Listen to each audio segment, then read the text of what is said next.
Para los que entraron a último momento y no saludé también, bueno, buenos días.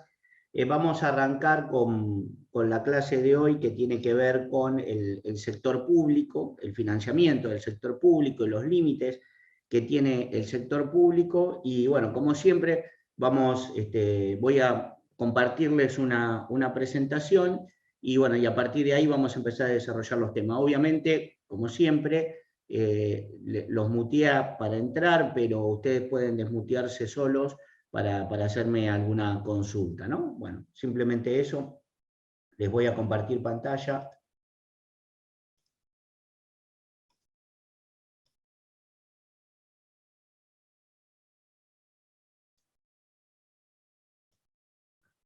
Solo les pregunto a alguien si se puede desmutear y contestarme si se ve bien la presentación por las dudas. Se ve bien, profe. Perfecto, buenísimo. Bueno, vamos a arrancar entonces, como les decía, con temas que están relacionados con el sector público. Vaya si es un tema que tiene impacto en la Argentina de hoy y lamentablemente en la Argentina de siempre, ¿no? Primero empezar con algunas definiciones, antes de ir a ver algunos números en particular para la economía argentina. Y es que tenemos los ingresos totales. ¿Qué llamamos los ingresos totales del Estado Nacional? Llamamos a los ingresos tributarios, a las rentas de propiedad, es decir, algunos intereses que pueda recibir por algún activo que tenga el sector público, y algunos otros ingresos corrientes que son realmente valores muy menores y no tienen impacto significativo en los ingresos totales. Por el otro lado tenemos el concepto de gasto primario. ¿Qué es el gasto primario? Bueno, es el gasto necesario para que funcione de alguna manera el sector público, ¿no?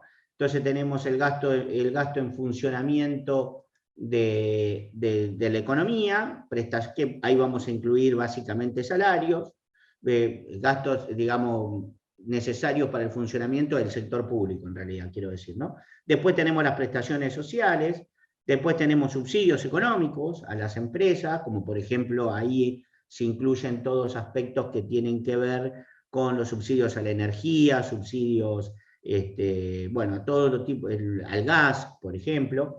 Después tenemos transferencias corrientes a las provincias, que eso tiene que ver con las transferencias que se deducen básicamente de los impuestos que se paga, y bueno, hay una transferencia que es automática, que tiene que ver, por ejemplo, con la coparticipación. Después tenemos otros gastos corrientes, y simplemente dado que estamos en una universidad, ahí aparecen las transferencias a las universidades. Después tenemos gasto de capital, y la diferencia entre los ingresos totales y el gasto primario es lo que se denomina resultado primario. Y a partir de ahí vienen los intereses netos del sector público, y viene lo que se conoce con el resultado financiero. O sea, al resultado primario se le resta los intereses y obtenemos lo que se llama el resultado financiero del sector público nacional. Bien, dicho esto, entonces... Profe, ¿puedo molestar un segundito? Sí, por supuesto. ¿Puede repetir resultado primario que no llegué a tomar nota? Sí, el resultado primario, no es ni más ni menos que la diferencia entre los ingresos totales y el gasto primario. Entonces, los ingresos totales, los dos componentes que están en negro, digamos, en los dos primeros, ingresos totales menos gastos totales, eso es el resultado primario. Y a ese resultado primario, le restamos los intereses netos y obtenemos lo que se conoce como resultado financiero. No sé si quedó claro. Gracias, profe. No, de nada. Bien. Entonces, ahora lo que tenemos que hacer es simplemente analizar estos componentes para el sector público. Bien, ustedes van a tener acá un dato de una consultora, después eventualmente voy a ver si estos datos se los puedo actualizar aún más, pero bueno, básicamente tenemos que en el año 2004 la Argentina tenía fíjense que acá dice déficit, debería decir resultado, porque se parte de un resultado, como verán en el 2004, un resultado primario, de 3,3% positivo, y un resultado financiero, que se llama también déficit fiscal, de 2,1%. O sea, la línea es lo que llamaríamos el resultado financiero y lo celeste lo que llamaríamos el resultado primario. Bueno, claramente, si hay un desmanejo de la política económica en los últimos años, históricamente la Argentina tuvo déficit, la verdad que no es algo nuevo, pero, y cuando digo históricamente estamos hablando de décadas, y estamos hablando de 6, 7 décadas, pero si miramos el último periodo, lo que podemos observar es que la Argentina tenía un superávit primario elevado y pasó a un déficit primario elevado, ¿sí? Y luego tuvimos un superávit financiero elevado, podríamos decir, porque aún con pago de intereses, a uno muy bajo. Es decir, esto realmente es un desmanejo de la política económica, porque deterioramos las cuentas públicas casi 8 puntos del PBI, si lo miramos en más de 8 puntos del PBI, 8,5 básicamente, del PBI en términos del resultado primario, y en términos del déficit financiero, fíjense que estamos en el orden de los 9,3, de 2,1 positivo a 7,2 negativo.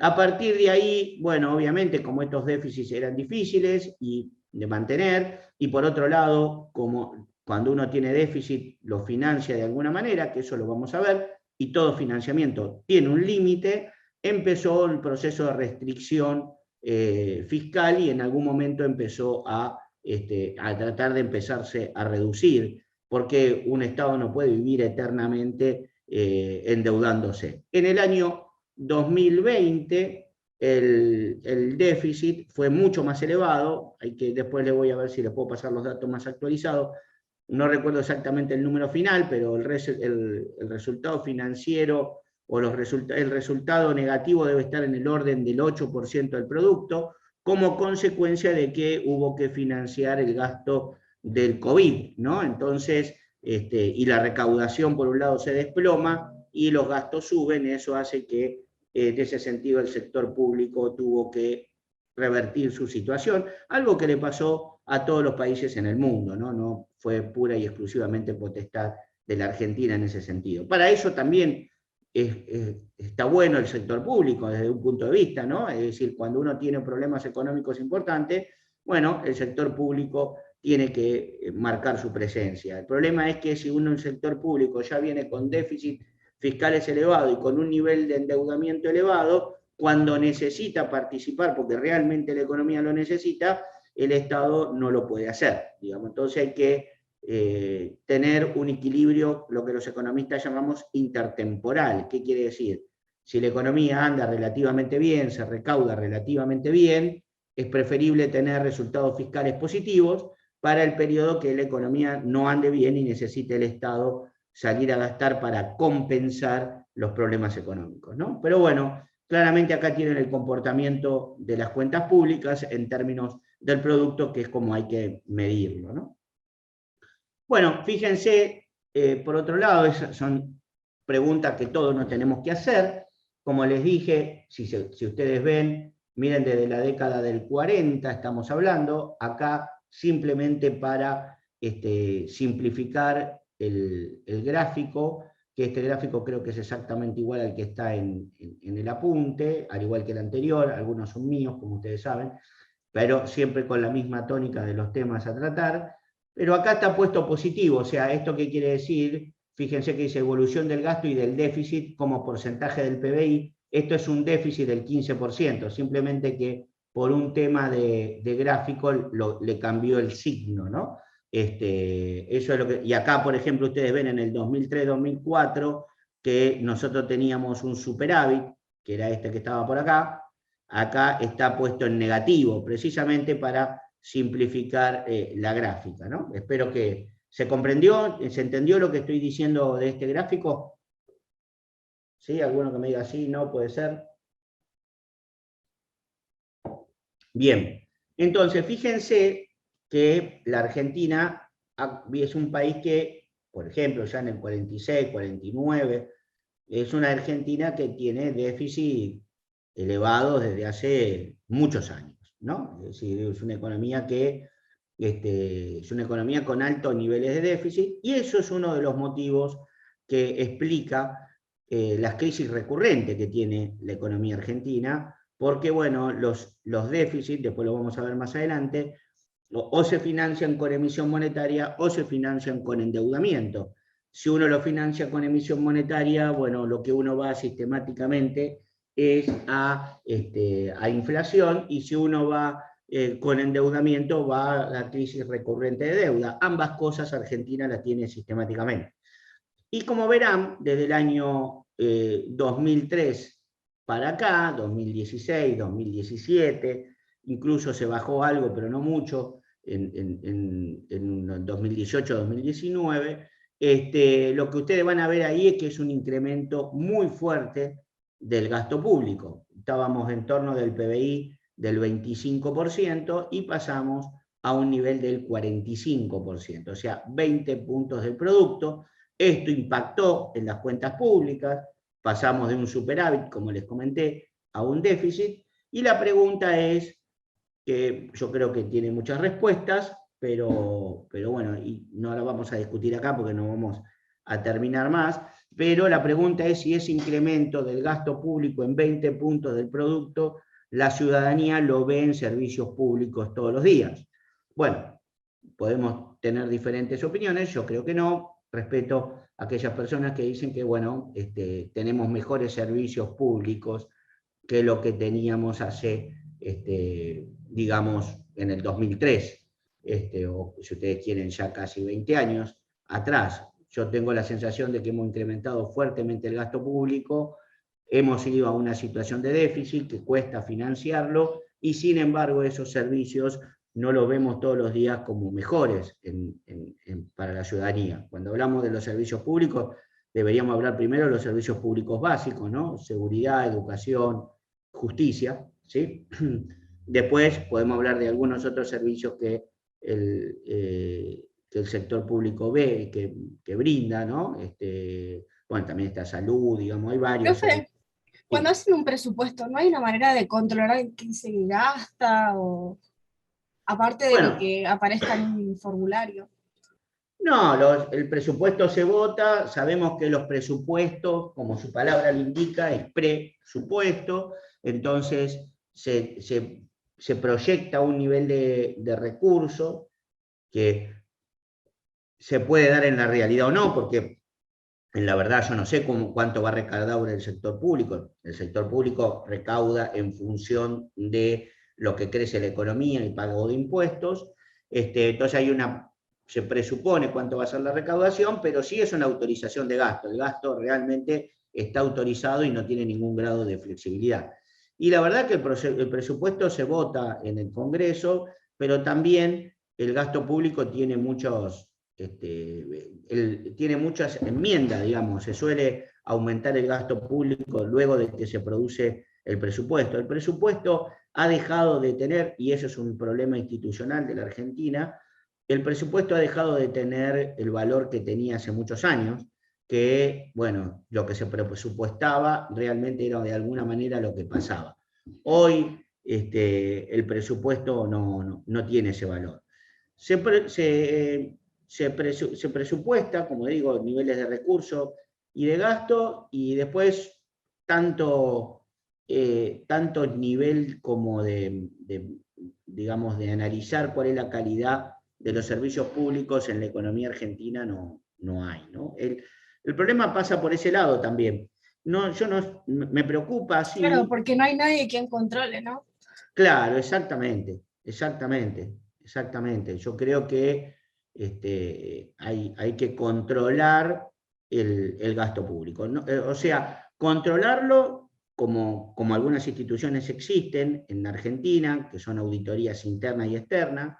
Interna, bueno, para lo que ustedes pueden conocer, es la SIGEN, externa es la Auditoría General de la Nación. Hay esas auditorías, y son buenas, y lo que pasa es que son un poco atrasadas desde mi perspectiva, se refiere a hace mucho tiempo atrás, pero también debería haber una evaluación de la calidad de los servicios públicos, ¿no? O sea, creo que hay que medir la calidad en la seguridad, hay que medir la calidad en la justicia, hay que medir la calidad en la educación, ¿no? Es decir, para saber cómo estamos, es decir, gastamos más plata en esto. ¿Los resultados se están viendo? Bueno, porque si los resultados se ven, buenos servicios, es posible que la economía crezca y pueda bancar ese nivel de gasto público. Yo creo que este es uno de los problemas. Quiero comentarles que la Argentina no tiene básicamente un problema económico. Acá la Argentina lo que tiene es un problema político. Quiere gastar un determinado nivel de gasto público, pero le está costando hacerlo financiable de una manera sostenible. Entonces la política tiene que resolver eso, digamos, y decir, bueno, ¿qué vamos a hacer? ¿Vamos a pagar más impuestos para hacer este gasto público sostenible? ¿Vamos a bajar el gasto público porque es insostenible y vamos a llevarlo a este nivel de recaudación?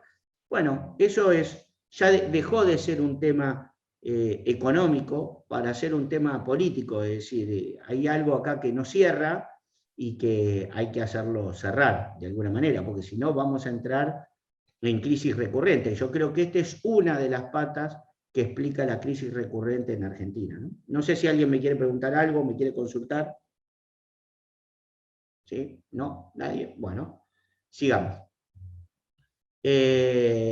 Entonces, como acá tenemos, miremos el nivel de endeudamiento de la economía. Como les decía, hubo déficits fiscales en estos periodos, ¿sí? Y por lo tanto, de alguna manera hubo que financiarlos, y la deuda creció sistemáticamente, sobre todo en los últimos años, 2015, 2016, 2017, 2018, 2019, por acá creo que tengo, bueno, ahora tengo el 2020, después se lo voy a mostrar. La deuda ha tenido un crecimiento. Obviamente, como les digo, el déficit fiscal se financia de dos maneras, o con emisión monetaria, y ahí no tenés un impacto fuerte en el nivel de endeudamiento, pero lo vas a tener en la inflación, o vas a tener, o el endeudamiento que, bueno, vas a tener un impacto en el nivel de endeudamiento de la economía, pero también podés llegar a tener un impacto en la inflación, y bueno, eso es lo que en algún momento vamos a analizar también en la clase del día de hoy. Bueno, ¿se entendió hasta acá? Creo que sí. Entonces vamos al financiamiento del déficit fiscal. Si uno va al financiamiento del déficit fiscal, como yo les decía, bueno, lo puedo financiar, bueno, por un lado con emisión, que es lo que vamos a ver al final de todo, pero básicamente con deuda. Y puedo financiarlo con deuda en moneda local o con endeudamiento local, o puedo financiarlo con deuda o con endeudamiento internacional, deuda en moneda extranjera o internacional. Vamos al primer punto, a financiarlo con deuda en moneda local. Bueno, se produce lo que se llama el crowding out. ¿Qué es el crowding out? Crowding out es, la Argentina tiene un nivel de oferta de préstamos determinada, ¿no? Que está dado por los depósitos que hay en los bancos, es decir, los depósitos de la gente, que los bancos, esto ya lo habíamos visto en esa clase que yo no había subido, que les dije que después entraba para el segundo parcial, que por otro lado les aclaro, ya está subida, cualquier cosa me avisan. Los depósitos es el insumo que tienen los bancos, para hablarlo de alguna manera, para dar préstamos, dar crédito. De hecho, los bancos pagan una tasa pasiva sobre los depósitos, porque los depósitos para los bancos es un pasivo, y da crédito, y para los bancos el crédito es un activo y cobra lo que se llama una tasa activa. Entonces hay una oferta determinada de crédito. ¿Qué pasa? Si viene un sector importante a pedir crédito, en este caso el sector público, le saca financiamiento al sector privado. Y eso es lo que se llama crowding out, es el efecto desplazamiento. Saco financiamiento para las empresas para que ese financiamiento vaya al sector privado. Y eso es lo que se conoce como crowding out, que les decía, y eso pasa en el sistema bancario y con los bonos públicos, porque los créditos que puede dar el sector bancario, bueno, puede decir, con esta plata compro bonos públicos, y eso es lo que le resta financiamiento. Por lo tanto, eso es un punto importante que ustedes tienen que tener en cuenta. Si hay un déficit fiscal importante en la economía y hay que financiarlo de alguna manera, y si se financiara con el mercado local, le resta financiamiento al sector privado, a las pequeñas y medianas empresas y grandes, le quita financiamiento, que básicamente ustedes saben, no les voy a explicar, bueno, las empresas pueden financiar el capital de trabajo, o si no, pueden financiar la incorporación de capitales de activos fijos. Bueno, ambas cosas se verían afectadas si el Estado toma endeudamiento de los bancos. ¿Se entendió bien esto? ¿Hay alguno que le quedó alguna duda? ¿Me quiera preguntar algo? Sí, profe, dijo que es efecto desplazamiento. Sí, para que te quede claro, es un efecto de desplazamiento del crédito del sector privado hacia el sector público, o si no, lo que te fijas es lo que está abajo en esta línea que está acá, que es resta financiamiento al sector privado. Es decir, la deuda, el financiamiento del déficit fiscal con deuda en moneda local le resta financiamiento al sector privado. Eso es lo que se llama crowding out. Gracias, profe. No, de nada. Bien, entonces, el otro aspecto importante a analizar es qué pasa si me financio con deuda externa o con deuda extranjera. Y por supuesto, eso va a ser con deuda, en dólares. Es endeudamiento, bueno, o euros, es lo mismo. A los efectos es lo mismo. Entonces, obviamente, puedo pedir crédito bancario a bancos internacionales, ¿no? De privados internacionales, o puedo pedir a organismos internacionales o a otros países, organismos internacionales, bueno, el Fondo Monetario, el Club de París, que están muy mediáticamente el tema por el problema de endeudamiento recurrente que la Argentina ha venido teniendo en los últimos millones de años, por decir de alguna manera, para exagerar, y no poner una década puntual para no hacer un análisis de eso desde el punto de vista político. Y después tenemos los bonos públicos. Bueno, básicamente lo que estamos diciendo es que si yo me financio con moneda extranjera, lo que está pasando es que entran dólares a una economía, ¿no? Obviamente, esos dólares la Argentina no puede financiar directamente, no puede financiar gasto público directamente, por una razón muy simple, porque el gasto público es un gasto público ¿en qué moneda? Es un gasto público en pesos, y por lo tanto, como es un gasto público en pesos, esos dólares tienen que ser cambiados, y tiene que ser cambiados por pesos. Y bueno, y si uno quiere cambiar esos dólares por pesos, tiene dos maneras para hacerlo, y una es llevarlo al mercado y cambiarlos, ¿sí? O la otra es dárselo al Banco Central y que el Banco Central emita pesos. Bien, ¿qué es lo que va a pasar en un caso o en otro caso? Si nosotros entran los dólares del endeudamiento, ¿no? Y los cambio en el mercado, es decir, inundo el mercado con dólares, lo que va a pasar es que va a caer el tipo de cambio, es decir, el dólar se va a desplomar. ¿Por qué? Porque están entrando muchos dólares para financiar al sector público. Entonces, lo que pasa es que, lo que tenemos acá, caída del tipo de cambio nominal, y eso hace caer el tipo de cambio real o la competitividad de la economía argentina. Entonces, si entran muchos dólares y yo tengo tipo de cambio flexible y lo vendo en el mercado local, se desploma el tipo de cambio. Es como si dijéramos que el tipo de cambio hoy se fuera a 50 pesos, y por lo tanto tiene un impacto muy importante desde el punto de vista de la competitividad. Ahora, si cambiamos el análisis y vamos, bueno, a otro, y decir, bueno, no lo cambio en el mercado para que el mercado no se desplome el tipo de cambio, se lo doy al central.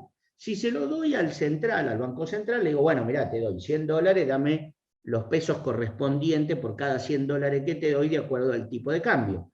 Y se inunda de pesos a la economía. Bueno, entonces lo que va a pasar es que va a haber inflación, y si el tipo de cambio permanece estable, ¿no? Si el tipo de cambio permanece estable, pero la inflación sube, los costos en pesos suben, o sea, si el tipo de cambio queda en el valor que estamos, pero los salarios, los precios, todo va subiendo 40%, nos estamos incrementando en dólares nuestros precios entre un 40%. Y entonces, ¿a quién le vamos a vender nuestros productos? A nadie. También perdemos competitividad. Entonces, lo que quiero decir acá es que si tenemos un déficit del sector del déficit fiscal, lo financiamos con moneda extranjera, por inflación perdemos competitividad, o por caída del tipo de cambio nominal perdemos competitividad. Por lo tanto, este es un efecto negativo de tener déficit fiscales altos con financiamiento con deuda. ¿Se entendió hasta acá? ¿Hay alguien que necesita alguna explicación adicional? ¿No? Bueno, bien. Bueno, queda analizar directamente, ir al Banco Central, que es el último punto. Entonces tengo déficit fiscal, me financio con deuda en el Banco Central, le doy bonos intransferibles y se emite, y si la emisión es muy alta, genera inflación y tiene los impactos en el tipo de cambio nominal y tipo de cambio real que vimos recién. Solo que acá el Banco Central va a emitir con dólares de respaldo, y acá va a emitir contra un bono intransferible, es decir, tiene menor nivel de respaldo. Pero a los efectos del impacto que puede tener en la inflación es lo mismo, digamos, puede tener tal vez acá pueda tener un impacto menor porque hay alguna acumulación de reservas, pero no lo va a ser la situación acá no se va a acumular reserva y va a haber una emisión monetaria. Por lo tanto, ustedes acá tienen los efectos que hay de sostener déficits fiscales sistemáticamente y elevados, qué impacto tiene en la economía. ¿Alguna pregunta? ¿No? ¿Nada? Bien.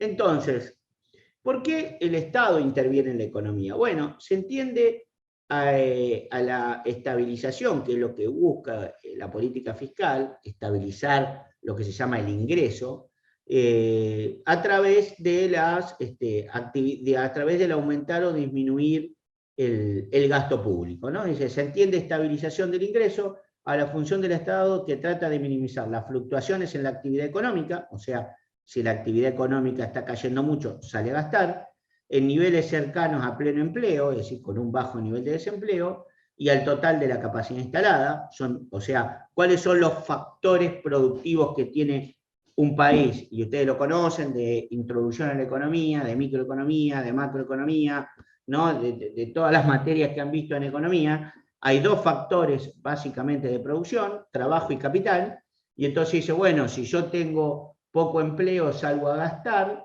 Si tengo poca utilización de capacidad de planta, muchas máquinas apagadas, salgo a gastar. Y entonces aumento el gasto público para que aumente la actividad económica.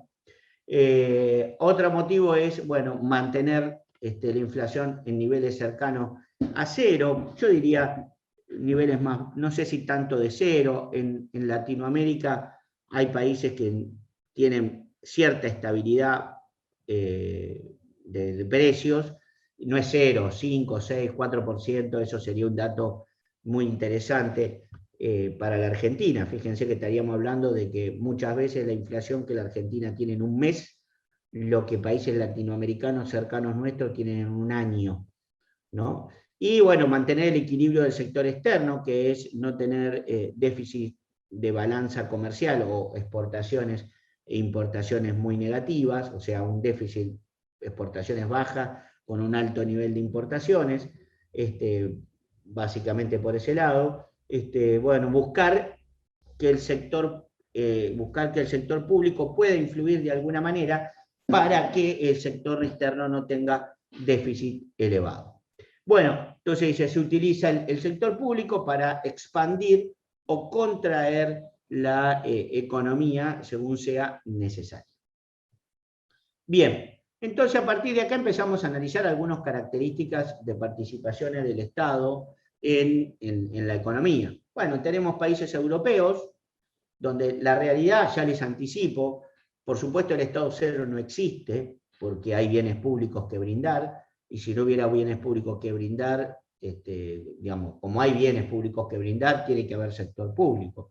Por ejemplo, hay bienes públicos básicos, como les estaba diciendo, seguridad, justicia, la educación en algunos países es privada y en otros no tanto, pero aún en Estados Unidos hay una oferta de educación pública, sobre todo para la primaria y la educación secundaria, digamos. La universitaria ya es va por otro carril. También, por ejemplo, necesitamos defensa nacional, entonces necesitamos tener fuerzas armadas, y como necesitamos ser fuerzas armadas, que es un servicio público, bueno, se necesita Estado, o sea, el Estado cero no existe. Sí tenemos países donde hay mayor Estado o menor Estado. Y países donde con mayor y menor Estado, quiero decirles que en ambos casos son países exitosos. Hay países, ejemplos de éxito con mucho Estado y ejemplos de éxito con poco Estado. Uno puede agarrar el ejemplo que uno quiera.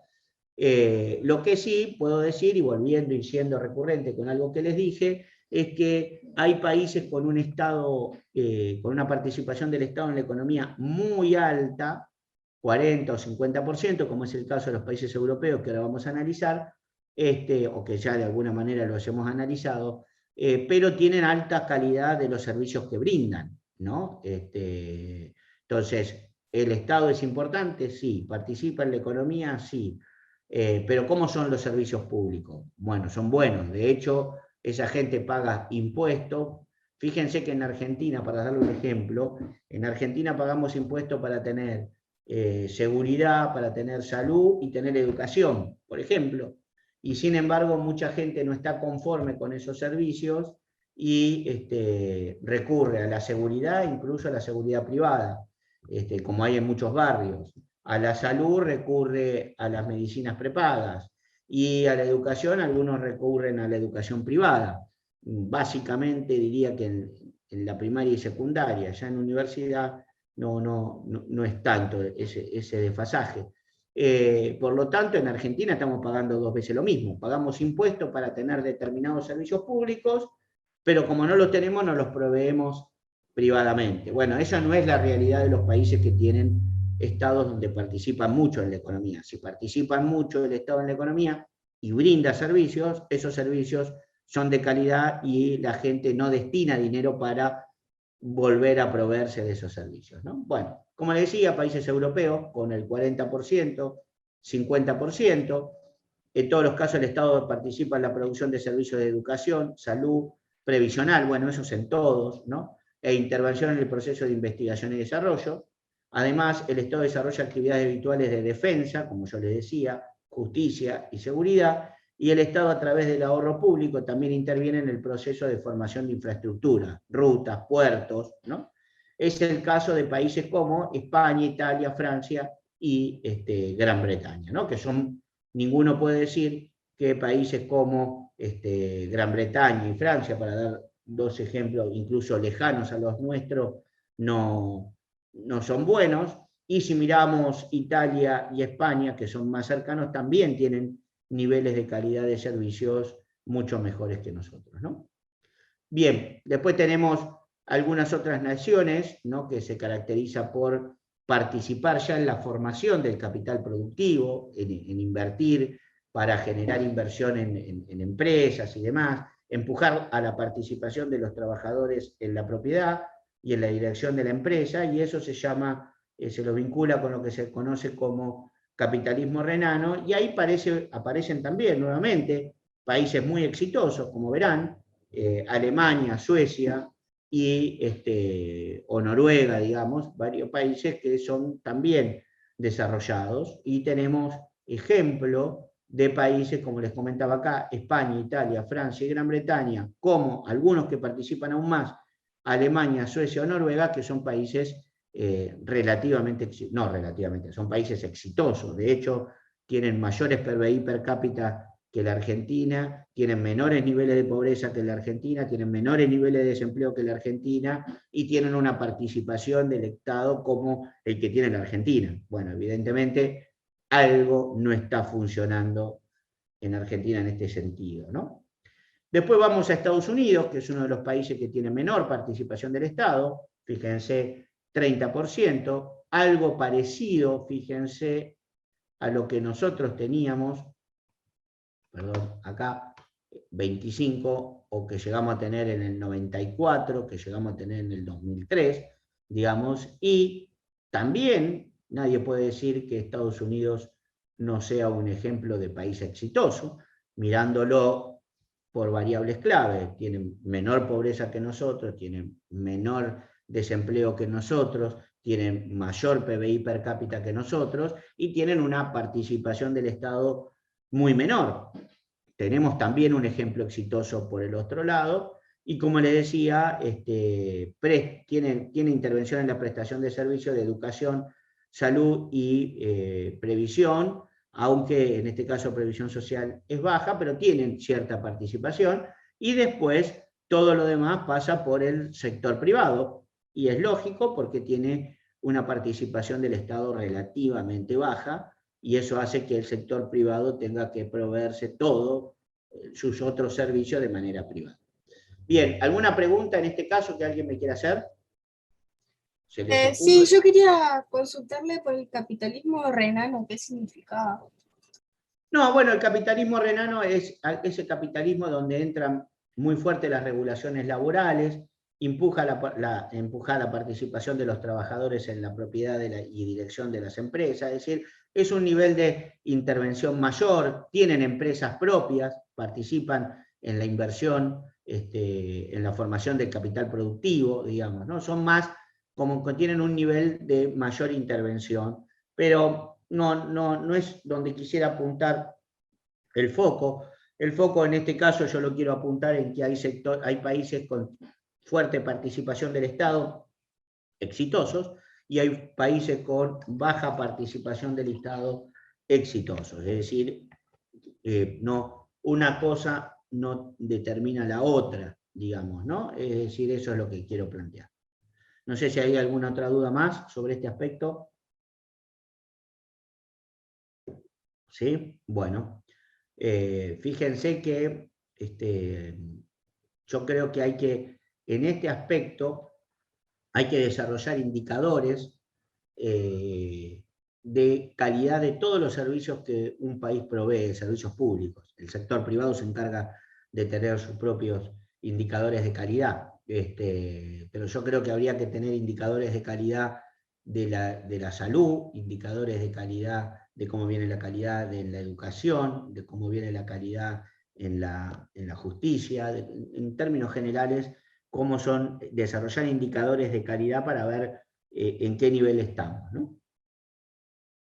Bueno, básicamente esto lo habíamos visto. Bien, entonces vamos a otro punto importante, que es cuánto necesita un país de resultado fiscal con un determinado nivel de deuda, ¿no? Y lo vamos a aplicar para la economía argentina, vamos a ver un numerito para la economía argentina. Esta es una fórmula que se aplica muy fácil, es RPN, sería el resultado primario nacional, dividido el PBI, es decir, cuánto necesito de superávit primario en términos del producto para que el nivel de endeudamiento no se me vaya a las nubes, ¿no? Y yo sé que por la deuda tengo que pagar un interés, pero el nivel de deuda sobre PBI también depende de cuánto crezca la economía que G. Entonces, los intereses me subiría el resultado primario en términos de PBI, pero el gas, si la economía crece, no me hace tan necesario tener un crecimiento de la economía, ¿no? Perdón, no me hace necesario tener un superávit primario tan alto. Entonces, ¿qué tenemos? El resultado primario necesario, la tasa de interés que sale del bono de 10 años americano, más un riesgo país, más el crecimiento económico, D es deuda y PBI es Producto Bruto Interno. Entonces, yo tengo el dato de deuda, tengo el dato de PBI, tengo el dato de tasa de interés que pago porque sale de los bonos, tengo más o menos cuánto crece la economía argentina, entonces digo, con esta tasa de interés, con este nivel de crecimiento y con este nivel de endeudamiento en términos de PBI, necesito un superávit de tanto para que esto no se espiralice y para que esto no crezca y no tenga un problema de endeudamiento. Entonces, pasemos a analizar algunos números de la Argentina, que no son muy diferentes del 2020, algo menores, pero no tanto. Entonces vamos a analizar que la deuda en el 2019 estaba en el orden del 89,4%. Ahora, obviamente hay deuda que es con el sector público, ¿no? Entonces, intrasector público. Esa deuda no la tengo que tener en cuenta, porque yo sé que esa deuda el sector público me la va a renegociar. Es difícil de pensar que la ANSES no le renueve el endeudamiento que tiene el Tesoro Nacional con la ANSES. La ANSES no va a llevar al Estado Nacional al default, obviamente. Entonces, este nivel de endeudamiento que está acá, no hay que tenerlo en cuenta. Entonces sí hay que tener en cuenta el nivel de endeudamiento sobre el porcentaje de PBI del sector privado y de los organismos multilaterales. Esto es gente que tiene bonos públicos, por ejemplo, que puede ser local o privado, ¿no? O sea, perdón, o externo, puede ser un ciudadano argentino que tiene un bono, o puede ser un italiano que tiene un bono, argentino que decidió comprarlo, y los organismos multilaterales. Entonces, si ustedes fijan, sumando esto, sumamos 53,7, que es este dato que tenemos acá. Bien, por lo tanto hemos obtenido este dato. La economía argentina tiene un nivel de endeudamiento de 53,7. Bien, si miramos la deuda del año 2020, bueno, la deuda volvió a crecer, pero bueno, no hay mucho más para decir acá. Yo hice los datos con el año 2019 y fíjense que coincide, 323.065 millones y es 323.065 millones, ¿no? Bueno, la deuda, como le digo, en el 2020 volvió a subir, lógico, entre otras cosas porque, como les digo, teníamos el tema del COVID y había que financiarlo de alguna manera también, ¿no? Bien, y acá tenemos este mismo cuadro que está acá, lo tenemos acá, aunque no se ve bien, no sé por qué la imagen no me la capturó bien, pero nuevamente, si ustedes miran, este dato es 32,5, que es el sector privado, y este dato multilateral es 20%, lo cual estamos en el orden del 53, y algo, creo que era, o 52,6, porque no se ven bien los números, pero es más o menos el nivel de endeudamiento que la economía argentina tenía. Bien, dicho esto, entonces hay que empezar a analizar el crecimiento económico, o sea, ¿qué es lo que vimos? Ya tenemos deuda sobre PBI, ahora veamos qué puede pasar con la actividad económica, con G, con el crecimiento. Bien, si miramos eso, bueno, esto ya lo hemos analizado en algún aspecto, en algún momento, y es que la Argentina tiene un problema fuerte con su proyección de crecimiento de largo plazo. De hecho, fíjense que la economía creció, en la década del 80 se estancó, volvió a crecer, hubo una caída, esto es todo 2001-2002, la caída de la convertibilidad, volvió a crecer y la Argentina no crece ya desde el año 2011. La Argentina está teniendo un problema de crecimiento, es decir, la Argentina, incluso si miramos tendencia, está cayendo. Si miramos los datos que sube, baja, sube, baja, sube, baja, bueno, la economía está en un proceso de estancamiento, pero si miramos la tendencia es una caída la que la economía argentina está teniendo. Entonces, esto ya lo habíamos analizado, creo, recuérdenme, ¿se acuerdan que en algún momento vimos inversión sobre PBI y el crecimiento acumulado y promedio? ¿Recuerdan? Sí, no, puede ser. Bien. Entonces, básicamente, ¿cuál es la conclusión de esto para no aburrirlos? Es que la Argentina, con un nivel de inversión entre el 18 y el 19%, crece poco.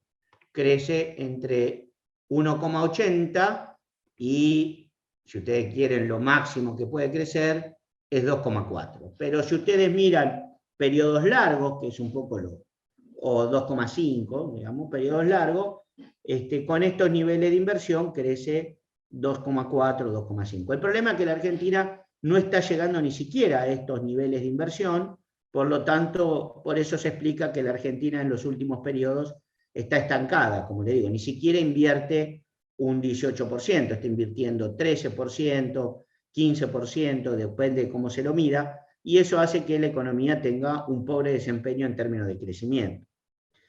Bien, si lo miramos con este gráfico, este cuadro también lo vimos, si lo miramos con otros países, es consistente eso de que hay que tener mayores niveles o niveles de inversión por esto, o mayores para que la economía crezca rápido, y eso lo habíamos hecho también con este cuadro que comparábamos con otras economías. Bien, sigamos. Entonces, hasta acá, ¿qué es lo que estamos analizando de la formulita? Bueno, de la fórmula vimos que deuda sobre PBI lo analizamos, vimos que la Argentina tiene problemas de crecimiento y ahora vamos a la tasa de interés internacional y ahí podríamos calcular cuánto necesitamos de resultado primario positivo para el nivel de endeudamiento que tenemos. Entonces vamos a analizar la tasa de interés. Bien, ¿cómo se compone la tasa de interés de la economía argentina, digamos? Bueno, la tasa de interés de la economía argentina para los países emergentes, como los que tenemos nosotros, lo que se toma es la tasa de interés internacional más un riesgo país, ¿no? Es decir, de ahí se calcula el nivel que necesita la Argentina para poder el nivel de tasa de interés para su nivel de endeudamiento. Bien, dicho esto, entonces, ¿qué es lo que tenemos? Tenemos que ver cómo se obtiene esta tasa de interés. Bueno, esta tasa de interés se obtiene de la siguiente manera.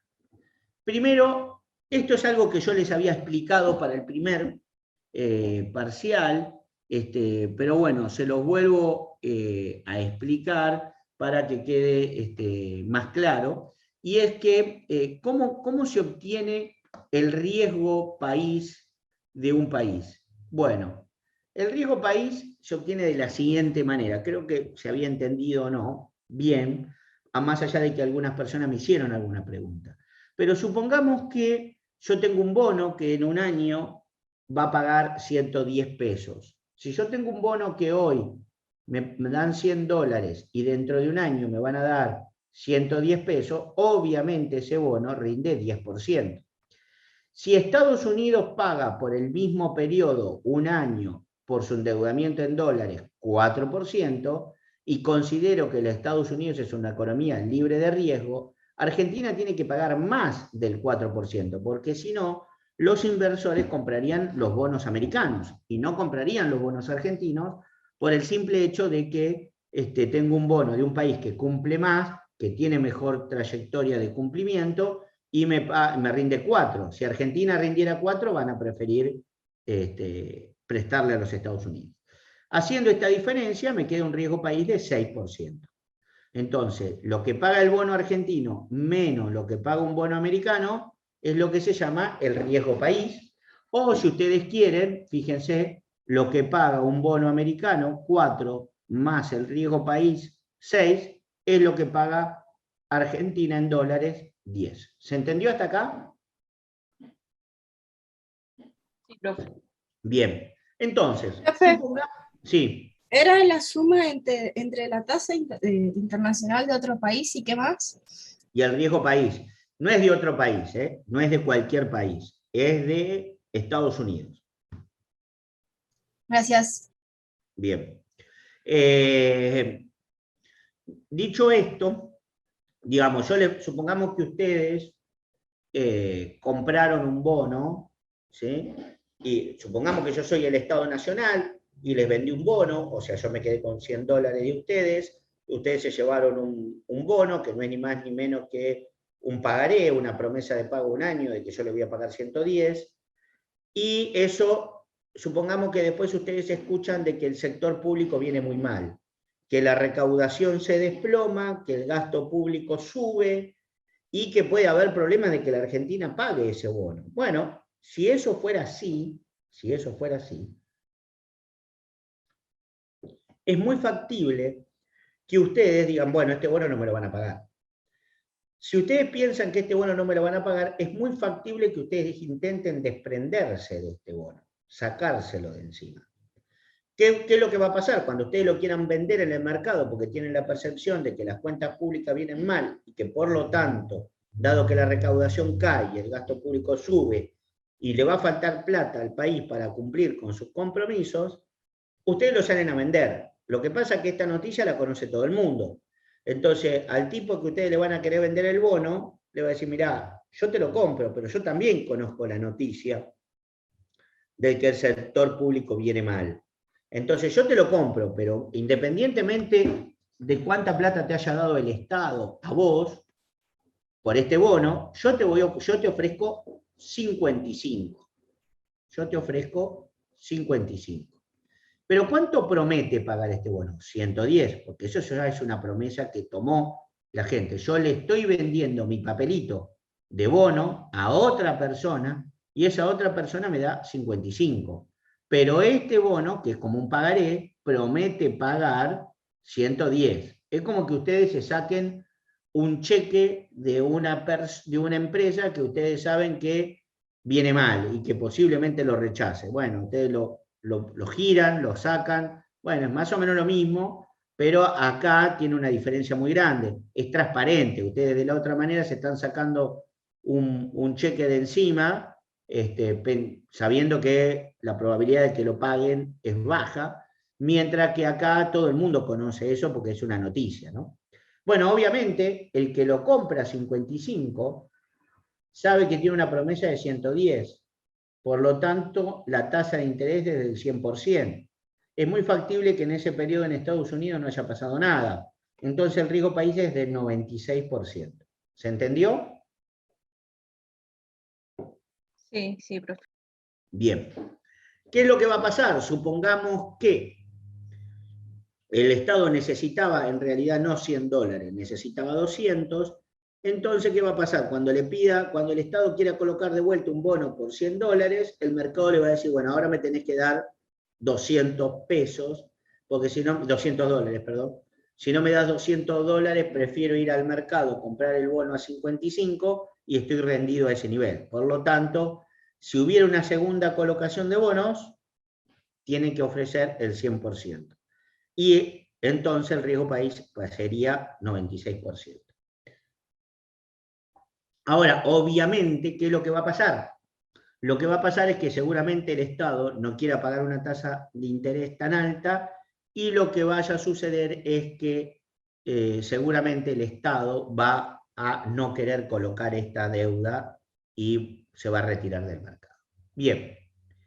Bueno, acá ustedes tienen la tasa de interés de los Estados Unidos, del bono americano de 10 años, es decir, estamos yendo a saber cuál es esta tasa, que cotiza todos los días, 0,67 fue el año pasado, hoy esa tasa de interés está en el orden del 1,50, ahora recordemos este dato, igual yo me lo voy a acordar, pero supongamos que esta tasa del bono es de 1,50 y ha variado sistemáticamente, ¿no? Entonces, bien. Después tenemos el riesgo país, ¿sí? En el riesgo país tenemos que el año pasado el riesgo país estaba en un nivel de ¿cómo es de 2.500 puntos, y hoy el riesgo país está en el orden el año pasado 2.500, hoy el riesgo país está en el orden de los 1.400, 1.500, o sea, se redujo 1.000 puntos, pero sigue teniendo un alto nivel de riesgo país porque la gente piensa de que la Argentina no va a cumplir con sus deudas, ¿no? Entonces, ¿qué es lo que tenemos? Acá hemos analizado esta parte de acá, pero eso es el año pasado. Como les dije, tomemos como datos actuales 1,5 del bono americano de 10 años y tomemos como riesgo país 1.500, o sea, sería una tasa de 16,5%, ¿no? Es una tasa elevada. Quiero decirles que esto se puede medir en porcentaje o en puntos. 6% es 600 puntos de riesgo país. Se puede analizar en porcentaje. La Argentina tiene un riesgo país de 6% en este ejemplo, o 600 puntos. Si miráramos acá, la Argentina tiene un riesgo país de 96% o 9.600 puntos. Eso es como ustedes lo prefieran medir, ¿no? Bien, entonces fíjense que ya estamos analizando, ya analizamos el gas, el crecimiento, deuda sobre PBI, tasa de interés, y tenemos que empezar a jugar cuánto superávit primario necesitamos para que esto no vuele por los aires. Y es lo que vamos a hacer con este cuadrito de acá. Con este cuadrito de acá, pensemos, bueno, si tuviéramos, quiero decirles que con una tasa de interés en dólares de 16%, no vale la pena ni siquiera pensar si un país se va a endeudar o no. Es una tasa de interés impagable, 16% en dólares, por eso no está ese dato. Pero supongamos que la Argentina va a un escenario como algún país cercano de Latinoamérica o un poco más elevado. Por ejemplo, para darles una idea, el riesgo país de Brasil de ayer era 263 puntos, el de Colombia, o sea, 2,63, ¿no? El riesgo país por encima del bono americano. Colombia 2,5, México 2%, Perú 1,45, Uruguay 1,25. Es decir, estaba en el orden de los 2 puntos de riesgo país Latinoamérica, países relacionados con nosotros. Nosotros estamos en 14 o 15 puntos, o 15%, como ustedes quieran. Tenemos un riesgo país muy, muy alto.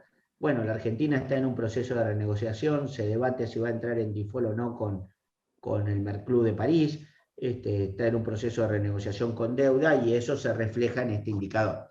Pero supongamos que la Argentina fuera un escenario, no sé, algo más alto que Latinoamérica. Latinoamérica, como les dije, en promedio tiene 200 puntos de riesgo país o 2%. Imaginemos que Argentina va a un escenario de 3,5 con una tasa de un bono americano de 1,5, o sea, tendríamos una tasa de interés en dólares de la deuda de 5%. Bueno, si esto es así, decimos la tasa es de 5%, con una Argentina creciendo al 2%, que es un esfuerzo grande, que Argentina está estancada, digamos, necesitaría un superávit primario de 1,6. Hoy la Argentina está en una situación de déficit, pero todos los países están en una situación de déficit por la situación particular de la pandemia, ¿no? Pero bueno, la Argentina en algún momento va a tener que ir a un nivel de superávit, si no nuevamente va a tener que va a ir hacia un nuevo problema de endeudamiento importante. ¿Se entendió el gráfico, la fórmula, el cuadro, cómo sale? Sí, no, puede ser. Bueno, imagino que sí, si nadie dice nada. Acá tienen los datos claves, ¿no? El nivel de endeudamiento, esto, bueno, está acá la fórmula. El nivel de endeudamiento, la tasa de interés y el crecimiento económico, G, ¿no? Entonces, con los datos que se pueden obtener, sabemos que la Argentina tiene este problema. Imaginemos que la Argentina va a una deuda de tasa de interés del 6% y crece al 2%, bueno, tiene que tener un superávit primario de 2,1. ¿Sí? Bien. Entonces vamos a analizar algunos otros conceptos importantes, que es, por ejemplo, analizamos cuando los bonos están en paridad o no. Bueno, esto es básicamente, son datos que salen del mercado, ustedes no lo tienen que calcular, pero es el vínculo que hay entre el valor técnico del bono y su precio de mercado, ¿no? Entonces, si el bono está cotizando a 100%, se dice que está a paridad; si está por debajo, se dice que está bajo paridad.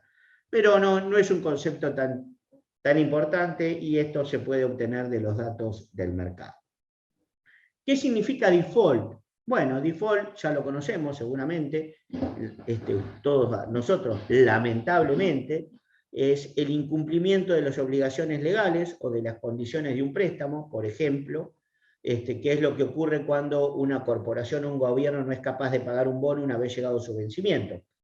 Un default soberano nacional es la capacidad o el rechazo de una deuda o de un país, de un Estado o de un país, y por lo tanto deja de cumplir con su deuda, ¿no? Entonces, default es algo muy grave. La Argentina lo tiene ya incorporado como algo relativamente sistemático que ocurre, pero no es las generales de la ley, ¿no? Es decir, los países deberían evitar el default porque eso le aumenta su riesgo y hace que la gente lo vea como un incumplidor el país, y afecte a muchas decisiones económicas, ¿no? Como invertir y demás.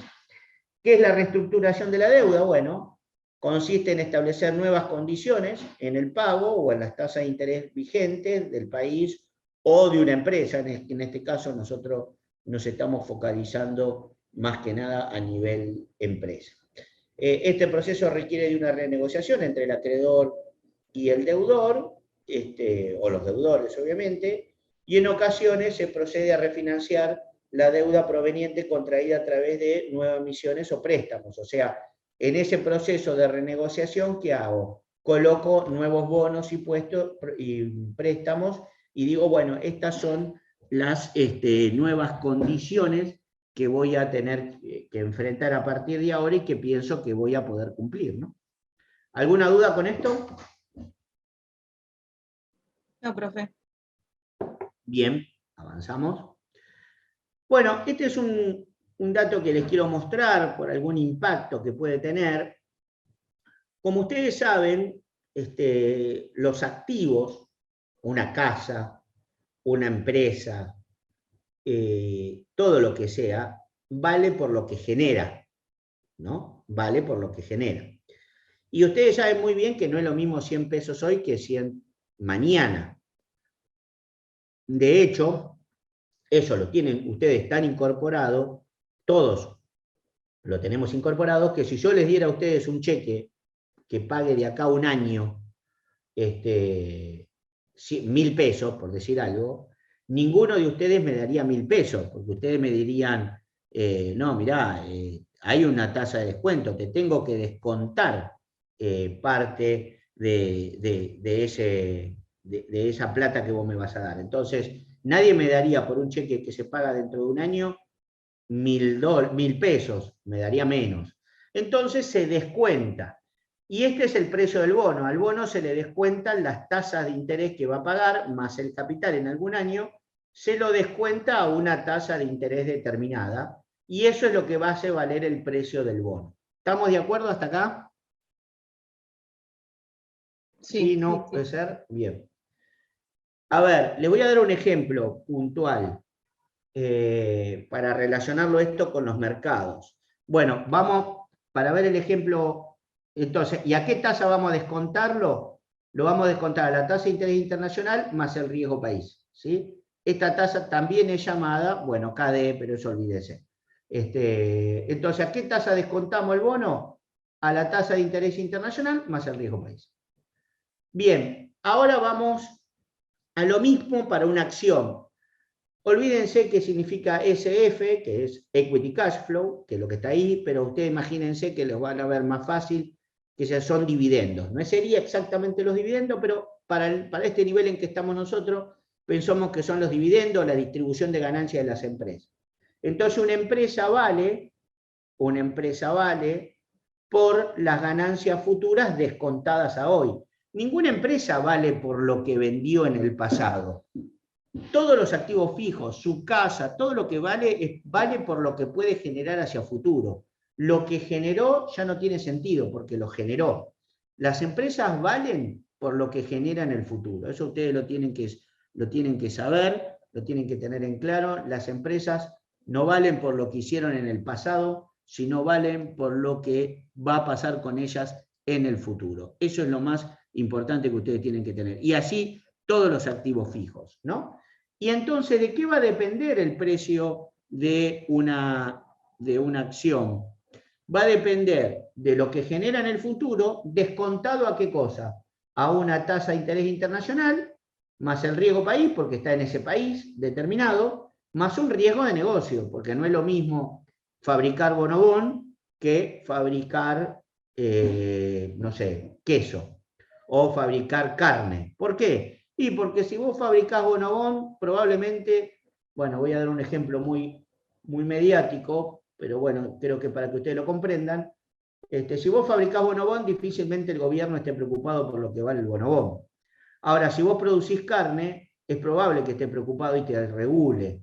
Entonces, los riesgos que vos tenés por hacer una actividad o el otro son distintos. Si vos tenés una tintorería, no se van a estar fijando en el precio que estás cobrando por la limpieza de la ropa, pero si, no sé, vos brindás medicina prepaga, es posible que el Estado esté preocupado por eso. Entonces, dependiendo de tu negocio, vas a tener un riesgo distinto y lo vas a tener que descontar a otra tasa. ¿Se entendió hasta acá? ¿Sí? ¿No? Y ahora voy a un ejemplo mediático. Sí, profe. Bien. ¿Se entendió? Sí, sí. Bien. Bueno, alguien que haya visto, yo no lo vi ayer, pero es muy comentada una conferencia de prensa de Cristiano Ronaldo. ¿Qué fue lo que pasó en esa conferencia de prensa? ¿Alguien me lo puede comentar? Yo vi un pedacito. El chico tenía, y la otra persona que lo acompañaba, Coca-Cola, dos botellitas cada uno. Entonces él las retiró de la imagen y las acciones bajaron. Eso es lo que Bien. vi. Exactamente, como bien vos contaste, las acciones bajaron. Y hizo, no sé, eso corre por mi cuenta, como un ademán o como una imagen, podemos llamarlo así, entre comillas, relativamente despectiva hacia Coca-Cola, digamos, ¿no? Como diciendo, Coca-Cola no tomen agua, creo que algo así también dijo. Y algo así dijo, pero yo ya como qué cara puso no le presté Bueno, atención. entre la cara y las corrió, lo cual indicó... Pero impresionada con lo que generó, ¿no? Bueno, ahí vamos a ese punto. Lo que indicó él es que de alguna manera no era solo una cuestión de marca, ¿no? Esto hay que leerlo un poco entre líneas, no era solo bueno, yo tengo Pepsi, por ejemplo, sino hizo un comportamiento, podemos decirlo, despectivo hacia el sector incluso, ¿no? Hacia Coca-Cola y hacia las gaseosas. Y él dijo, tomen agua, ¿no? Y de hecho después tuvo cierta repercusión en los medios, que él se enoja porque el hijo toma Coca-Cola y él le dice, si sigue tomando Coca-Cola nunca llegará a ser un gran jugador de fútbol. Eso ya no está en la conferencia de prensa, pero la conferencia de prensa, como bien comentabas, al rato las acciones de Coca-Cola bajaron. Quiero decir que la empresa Coca-Cola vale algo así como 232 mil millones de dólares y pasó a valer 228 mil millones de dólares, o sea, bajó 4 mil millones de dólares. Una barbaridad bajó, pero no es que Coca-Cola pasó a estar regalada, ¿no? Pero bajó. ¿Y saben por qué bajó? Porque el mercado leyó que es posible que eso le pueda afectar a las ventas de Coca-Cola. Y entonces, si le afecta a las ventas de Coca-Cola, va a tener menos dividendos en el futuro, que descontado a la misma tasa de interés es un precio menor de la acción. ¿Se entendió? ¿Sí? ¿No puede ser? Bueno, esto es lo que pasa con los comentarios. Así, por ejemplo, vieron que hay comentarios mediáticos de empresarios, podemos hablar, qué sé yo, de los besos, lo que ustedes les conozcan a nivel internacional y a nivel local, que pueden hacer algún comentario a favor o en contra de una empresa y eso sube o baja el precio de la acción. ¿Por qué? Porque piensan que pueden influir en las ventas futuras. ¿Se entendió hasta acá? Espero que sí. Bien, entonces, fíjense que la tasa de interés internacional y el riesgo país impactan tanto en el precio de la acción como en el precio del bono. Entonces, si sube la tasa de interés internacional o sube el riesgo país, van a caer los precios de los bonos y van a caer los precios de las acciones. Eso es lo que va a pasar. La pregunta ¿es así? Sí, es así, porque lo vamos a ver en este gráfico. En este gráfico tenemos, fíjense, el riesgo país de la Argentina, y cuando el riesgo país sube o baja, vemos que el precio de los bonos, si el riesgo país sube, el precio de los bonos baja. Si el riesgo país baja, el precio de los bonos sube. Si el riesgo país sube, el precio de los bonos baja. Si el riesgo país baja, el precio de los bonos sube. Y así sucesivamente. Si sube el riesgo país, baja el precio de los bonos, baja el riesgo país, sube el precio de los bonos, sube el riesgo país, baja el precio de los bonos. ¿Sí? Entonces, claramente, esta relación está. ¿Sí? Claramente esta relación está. Y si vamos a las acciones, fíjense, acá tienen el Merval en dólares, obviamente, baja el riesgo país, perdón, sube el riesgo país, el Merval baja, baja el riesgo país, el Merval sube, sube el riesgo país, el Merval baja el riesgo país, sube el índice de los bonos, de las acciones, sube el riesgo país, bajan y así sucesivamente. Baja el riesgo país, sube el precio de las acciones y cuando el riesgo país sube, cae en el precio de las acciones. Por lo tanto, también vemos esa influencia que hay en el mercado. Quiero decir que si el Estado tiene un comportamiento sistemático de tener déficit fiscal y aumenta el nivel del riesgo de la economía, lo que hace es que el precio de las acciones, el precio de las empresas en Argentina valga cada vez menos y eso alienta sistemáticamente a menores niveles de inversión y eso afecta el crecimiento futuro de la economía. Bien. Entonces vamos a las consecuencias del default.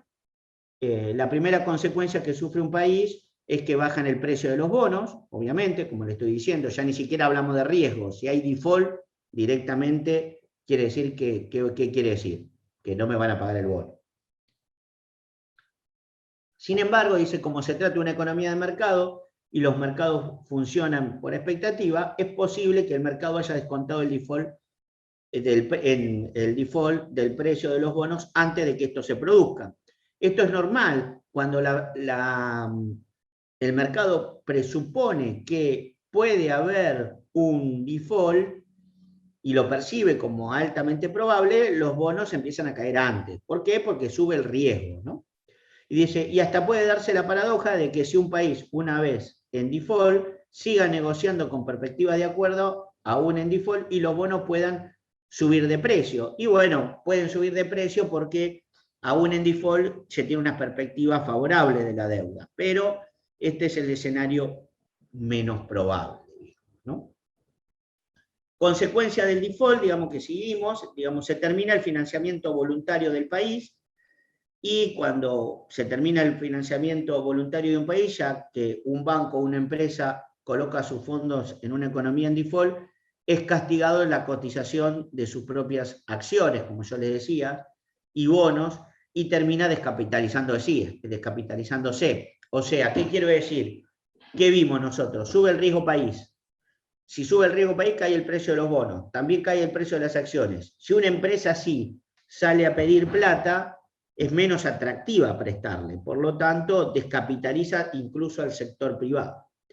Digamos, de esta manera un país en default es como un pari internacional que solo puede recibir asistencia de organismos multilaterales como el FMI, el Banco Mundial y algunos otros, como el Club de París, que ustedes seguramente mediáticamente los han escuchado o han leído por estos últimos días.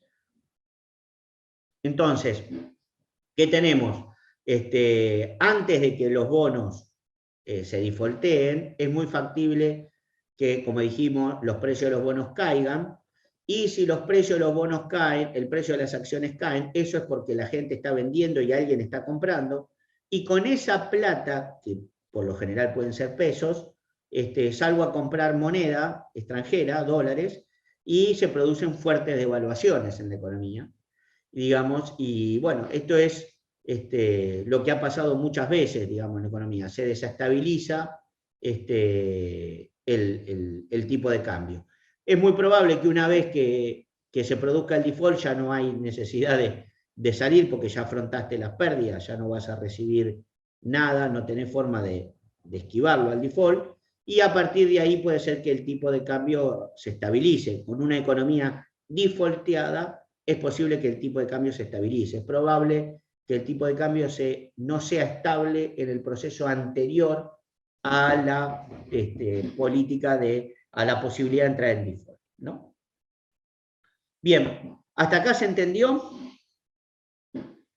Sí, ¿Sí? profe. Sí.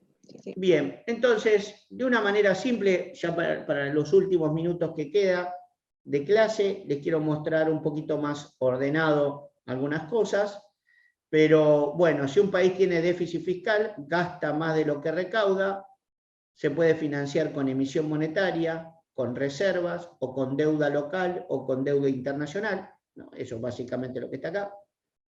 Si abusa del financiamiento del déficit fiscal con emisión monetaria o utilización de reservas, se genera un proceso de inflación o devaluación, hay cada vez más pesos y cada vez menos dólares en la economía y se produce un proceso de devaluación, y esto termina en una espiralización de la inflación con devaluación.